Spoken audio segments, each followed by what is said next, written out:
Hi everyone, it's Evangeline right here at eTrailer. Today we have the Benton ShiftShow. This is going to be a 4-bike hanging rack that does things a little differently than what you might be used to if you've had experience with hanging racks. Not only can it carry around more bikes, but this is going to take up less space, and it does it in a unique way. Now, if you just want the overall summary, the main 3 features are going to be this is going to be compact in a way that other bike racks are not. This is going to have a single arm to make it easier to load and unload your bikes, and this is going to be one of the few bike racks that can tilt away with the bikes loaded to get access into your cargo area. But there's a lot more features beyond that. So if you want to see my fun little summary, check out my first impressions of this bike rack here at etrailer.com. But if you want to see it being used out on the test course, being used in real life, and how it has held up after months of extreme use, then stick around and we're going to give that all. But first, let's start with a disclaimer. If you haven't used a hanging rack before, then the main thing with a hanging rack is that this is going to have a bit more interference with your bikes. Your bikes are going to be more likely to touch each other or run into each other, whether it's your pedals, your handlebars, your shifters, your gears. And that's just going to be something you get with pretty much any type of hang rack. If that's not your cup of tea, that's fine. Benton has the Shifts and Grins 4-bike platform rack, which is going to be the platform alternative to this rack if you want zero contact between your bikes. But the perks of having a hanging rack is that it doesn't take up as much space, and it's a lot easier to install into your vehicle, and it comes at a much lower price point. So if that's your priority today, this does some things in a way to make it easier and help out with that interference issue. The cradles are set up so that there is 7 inches of space from bike to bike. And since we have a single arm, this should help with your smaller frames, or if you have bottle cages on your bike, and all you need to worry about is making sure you have enough space for that cradle. So that measurement is going to be 9 inches wide and then 4 inches tall. So even our smaller mountain bike here works great. This also has a weight capacity of 40 pounds per cradle, so that's going to be enough for most of your mountain bikes and your road bikes. If you have a heavy electric bike though, not going to be ideal. Now, if your different types of bike frames don't fit within those cradle dimensions, that's okay. That's also going to be something that you're going to see very often with your smaller frame mountain bikes like what we have here. Your alternative then is to use a frame adapter bar. I'm using adapter bars from a bunch of different brands. This is just one example. This is something that you can attach to the front of your bike as well as to your seat post to create a better angle or a better and more stable way to secure your bike to those cradles. Those cradles though, I really like how they feel and how they look. While you do have metal throughout most of the bike rack, on the actual cradles you have something that feels like plastic, but a very, very dense plastic. And you also have these rubberized pads along the top and the side of the cradle. That way, as you do load your bike up and onto that cradle, this helps provide a bit more support, but also protection for all the things on your bike. So there is that angle that we saw earlier, that V shape, that's there to give you clearance for your brake lines. The rubber pads are going to give you some extra grip, but it also prevents scuffs and scratches.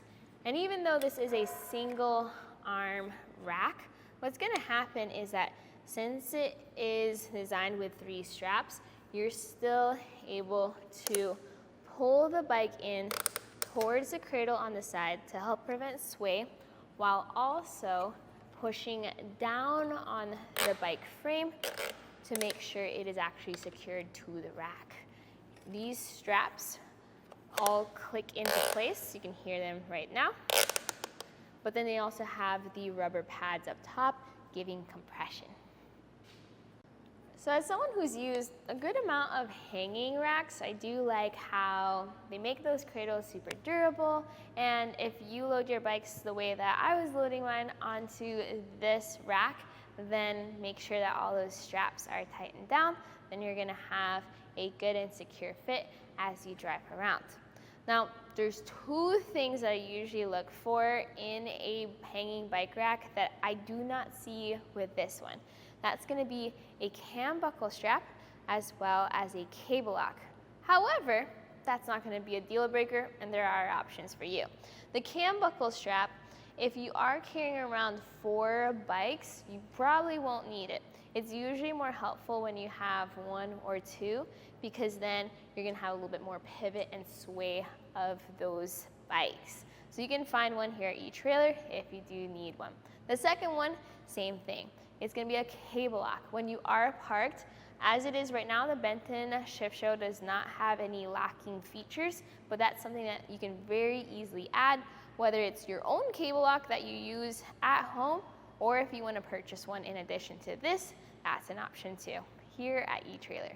Now, if you need access into your cargo area, whether it's opening up your trunk, opening up your hatch, or lowering a tailgate, usually with hanging racks, you have to remove all the bikes and then you can lower the bike rack away. But for the Benton ShiftShow, as long as you do it carefully, technically you are allowed to tilt away the whole system. However, with all the bikes loaded, it can get pretty hefty. So I'm gonna have a friend help me out with supporting the bikes. We have Tom here. So Tom, as you slightly push up on the rack, I'm going to pull this knob over here. So give it a push. And now that I pull the knob, you can tilt the whole rack away down to the ground. Now it is gonna stop at a certain point, which is what you see right here. And that's gonna be helpful because this is gonna be the maximum tilt you get, which is a decent amount for your different types of vehicles. So even with this larger hatch door for this Grand Caravan, you can see that we do clear the mast of this rack. However, if you do have larger bikes and longer handlebars, then that's something to consider as they're still loaded up. You may have interference issues. Now when you've grabbed your groceries, your helmets, your bags, whatever you needed from your cargo area, the good news is all you need to do is lift up on the rack and it snaps into place. And just like that, you're now ready to drive. So speaking of going out for a drive, let's go do that. Now there is gonna be a little bit of movement between the bikes and between the bike rack. So with everything tightened down and all the straps secured, let's see exactly how much or how little. Here we are in the eTrailer parking lot. We're first gonna go over some speed bumps on our course, and that's just gonna be if you went up and down a curb or you hit some speed bumps, you can see that up and down movement. So the whole arm lifts up along with the bikes, but nothing that I would be concerned about. Here we are on our gravel road, and the bumpy terrain usually gives us some good vibration of the bikes. Here everything stays steady, and then we're going to do our quick stop. You can see that there wasn't any jerking forward of the bike rack. This is something that is important with how you secure the rack to the vehicle. And on our off-road terrain, where we get some potholes and some deep ruts in the road and we make some sharp turns, you can also see that while the rack tilts from side to side, everything stays on there very well. So this is where the construction of the mast of the rack is very important. You can see it is designed to hold up to that stress. So most bike racks have a compact position, and they usually accomplish that by pulling a pin or pulling a lever or pressing a button and folding the arms down. And that's usually where they leave it. But what happens, and what I've experienced, is that when you store this in your garage, there's then a shank that's easy to trip over, plus that makes the rack a little off balance. But this time, if you pull the lever that you pulled to tilt the bike rack away, but this time you press down on the rack, you'll then be able to fold the bike rack into itself so that the whole thing is flat. This now makes it a lot more compact and easy to store in all kinds of locations. In fact, we have this small shelf over here that we're just gonna fit the ShiftShow onto. Now, While it looks small, it is on the heavier side. I'm a little winded just carrying this around, but the good news is because of its shape, it is easier to haul around. This does weigh under 40 pounds, but it's a lot of steel and a lot of solid material. And then when you're ready to install it onto a car, you just set the bike rack down and then grab that shank, and then that's just going to fold back. It locks into place in that position, and now you're ready to install it. The ShiftShow is going to have a 2-inch shank with a hitch pin hole. Now that hitch pin hole is a D shape, so it requires that you use the bolt that's included with your bike rack. So once you have your bike rack fitted into your 2-inch hitch receiver, you just push that through until the holes line up. And then you're gonna get your included D pin that pushes right through, flat side facing the bike rack. Get your split washer and get your flanged nut. And this is just gonna tighten right down on that bolt. That D shape is there to make sure, or to help you secure that. Now for the next step, you do get a stamp wrench to help you tighten down this nut, but what I like to do is I like to grab my own socket wrench. It's gonna be a 3/4 inch wrench, and that's gonna make things a lot easier and a lot faster when it comes to securing this bike rack. Tighten that down until that split washer flattens out, and then secure with your safety clip. And just like that, your bike rack is now installed. So you can see how this makes it a bit easier for when you need to go for a quick bike ride. You can just grab it off the shelf and then put it into your vehicle. And the dimensions of this rack are very universal, meaning they can fit a lot of different types of cars. Check out our different test fit videos here on our site to see the different cars we've tried it out on. But here's some measurements to help you get started. What we do here at eTrailer is we measure from the center of the hitch pin hole to different points on the rack.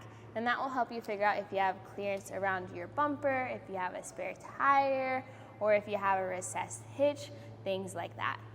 So if you measure from the center of the hitch pin hole to the closest point, which is gonna be where our bike rack pivots, that's gonna be 8 inches and 3/8 of an inch.